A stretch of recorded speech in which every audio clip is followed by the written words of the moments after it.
নমস্কার বন্ধু, ঝুমহারা সেলে সকলকে স্বাগত। আশা করব সকলেই ভালো আছেন। আজ চলে এসেছি আরও একটি রেসিপি নিয়ে, যেটি সকলের কাছে খুবই প্রিয়,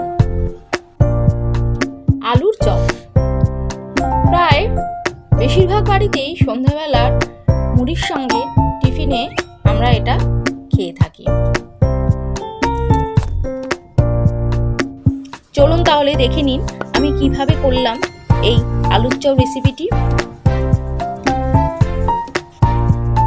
এটা করার জন্য প্রথমে একটা ভাজা মশলা বানিয়ে নেব, যেটাতে দেব গোটা জিরে, ধনে, দুটো এলাচ, লবঙ্গ, দারচিনি আর মৌরি, গোটা গোলমরিচ, সাথে দেব দুটো তেজপাতা।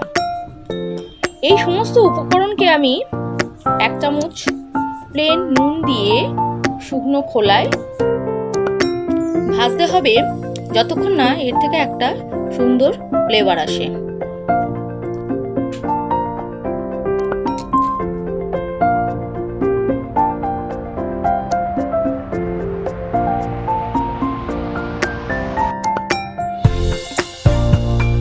এবার একটু ঠান্ডা হয়ে গেলে মিক্সারে গুঁড়ো করে নিয়ে রেখে দেবো। আপনারা এরকম মশলা বানিয়ে এয়ারটাইট বক্সেও রেখে দিতে পারেন এবং নানান রকম রেসিপিতে, নিরামিষ রান্নায় এটা ব্যবহার করতে পারেন। তো সবশেষে আমি এটাকে চাপা দিয়ে রেখে দেবো, নাহলে এর ফ্লেভারটা চলে যাবে। আর সামান্য তেল দিয়ে 4টে শুকনো লঙ্কাকে ভেজে আমি তুলে রেখে দেবো। এতে সামান্য একটু নুন দিয়ে রাখবো, নাহলে শুকনো লঙ্কাগুলো নরম হয়ে যাবে। এরপর তৈরি করে নেবো একটা ব্যাটার। তাই একটি পাত্রে 5 চামচ বেসন, 1 চামচ কর্নফ্লাওয়ার আর প্রয়োজন মতন হলুদ, লঙ্কা গুঁড়ো, নুন, সমস্ত কিছুকে জল দিয়ে একটা ব্যাটার তৈরি করে নেব।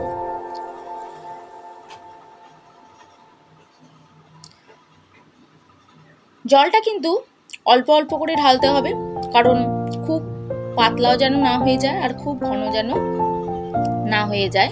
এইভাবে আমাকে অল্প অল্প জল দিয়ে ব্যাটারটা তৈরি করতে হবে।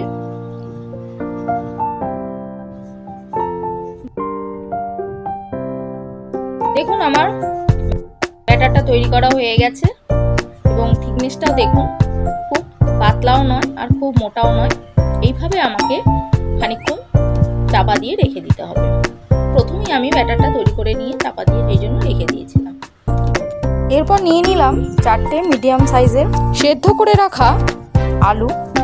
আলুটাকে ভালোভাবে আমাকে ম্যাশ করে নিতে হবে, যাতে এর মধ্যে কোনো দানা দানা বা শক্ত ভাব না থাকে।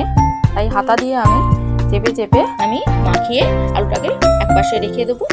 আর সাথে যে শুকনো লঙ্কাটা আমি ভেজে রেখেছিলাম সেটাকেও আমি গুঁড়ো করে, নুন দিয়ে যেটা রেখে দিয়েছিলাম সেটাকে গুঁড়ো করে নেব।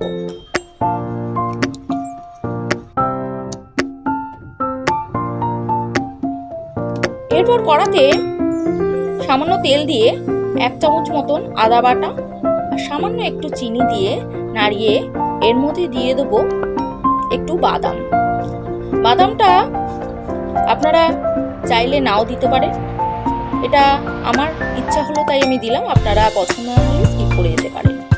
এবার আলুটাকে দিয়ে নাড়িয়ে চাড়িয়ে ভালোভাবে শুকিয়ে নেব, যাতে আলুর ভেতরে যেই জল ভাবটা থাকে সেটা যেন একবারে না থাকে।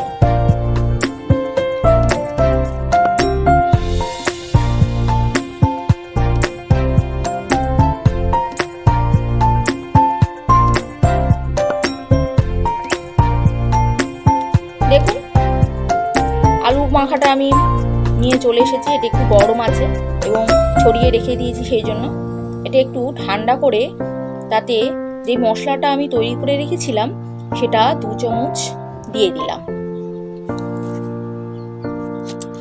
আর পাশে তো শুকনো লঙ্কাটা আছে। এবার সেই সমস্ত নিয়ে আমি ভালোভাবে এটাকে মাখিয়ে নেব। চপের আকারে করে নিয়ে তাতে একটু বেসন নাহলে ময়দা মাখিয়ে আমি রেখে দেবো। এরপর যেই ব্যাটারটা আমি করে রেখে দিয়েছিলাম, তাতে হাফ টেবিল স্পুন খাবার সোডা অ্যাড করে একটু ভালোভাবে ফাটিয়ে নেব।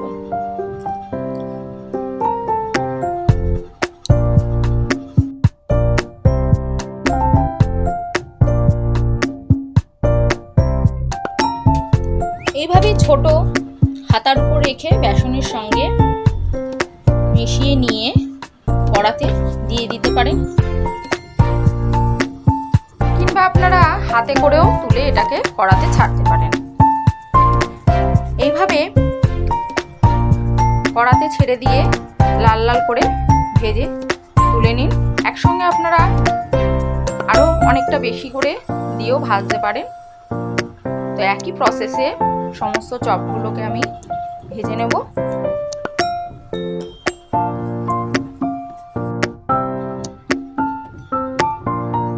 এবং মুড়ির সঙ্গে পরিবেশন করুন মুচমুচে আলুর চপ, যা আমাদের সকলের কাছে খুবই প্রিয়। তো আজকের রেসিপি আমার এই পর্যন্তই। আজকের রেসিপিটি আপনাদের কেমন লাগলো অবশ্যই কমেন্ট করে জানাবেন। ভালো লাগলে একটা লাইক ও শেয়ার করবেন, আর আমার পরের ভিডিওটি দেখার আগ্রহ থাকলে সাবস্ক্রাইব করে দেবেন। সবশেষে ঝুমারে ছেলে আসার জন্য সকলকে অনেক অনেক ধন্যবাদ। আর আশা করব এই প্রচণ্ড গরমে আপনারা সুস্থ থাকবেন।